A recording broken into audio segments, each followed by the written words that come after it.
Good morning, folks. We have a lot to cover today from Earth out into space. Those bright spots containing baby sunspots on our star are both decaying quickly, but there are still features of note as we go to spaceweathernews.com and find the last day on our star welcoming yet another coronal hole. Their departure from the polar regions does indicate the magnetic action ready to gear up the next sunspot cycle, which is expected in the coming months.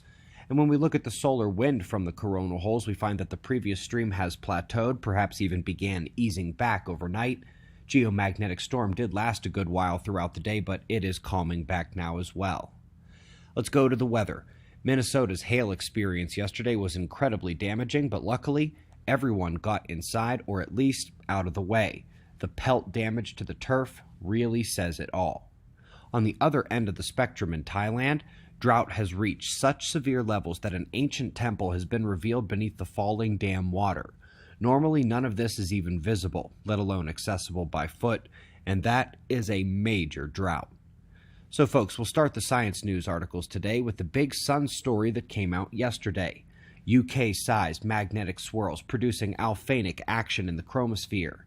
Now, I want to apologize to the authors on behalf of the media, because for all of the stories about this yesterday, I can tell almost none of the journalists read the paper, because if they had, they'd realize the animations are included there too, but not in any of the press releases. So, we're at the size of the UK, granule and small field scale at our star, and this is what you should have been seeing if you caught the article yesterday, what should have been included: how the electromagnetic forces sculpt both form and action at the appropriate environment.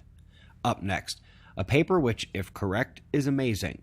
They believe that as many as 0.5% of Earth-like planets have species that could arise to communicate with the heavens. With tens of millions of them in our galaxy alone, that is a lot of neighbors. For those wanting to meet one someday, good news is that the population soars even higher if you consider non-carbon life forms and potentially habitable moons. The bad news is that they are spread over the timeline of the cosmos. Interaction likelihoods in timing are far less likely. Let's come out to a hot molecular core, the regions where a star is basically in the process of igniting. As you might imagine, the electrodynamics and field activity nearby are flexing.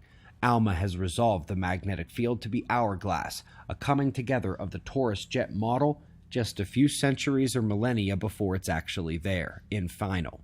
And now our top story. Space is a dangerous place. Cosmic rays, high-energy photons, cosmic jets, flares, nova. None of it's good for your brain. All previous studies examined or extrapolated from short-term acute exposure, but this is the first ever long-term space radiation study, and it has found hippocampal catastrophe, nerve dulling, learning and memory disorder, and most importantly, distress and panic-like behaviors, indicating a simultaneous effect on the locus coeruleus. Of course, with Earth's magnetic shift underway and the magnetic field of Earth fading, this is a slice of our future. One might even suggest a glance around at the citizenry on this sphere today, revealing increased distress and panic-driven action already. Imagine when the cosmic rays surge later this century. By the way, the only space weather human health alerts on Earth come through our app. There is an entire section on these health concerns in our book, Weatherman's Guide to the Sun. Get it at otf.cells.com. We greatly appreciate your support. We've got wind maps and shots of our star to close, and we'll do this all again tomorrow, right here. But right now, it's 4:20 a.m. in the new Valley of the Sun. Eyes open, no fear. Be safe, everyone.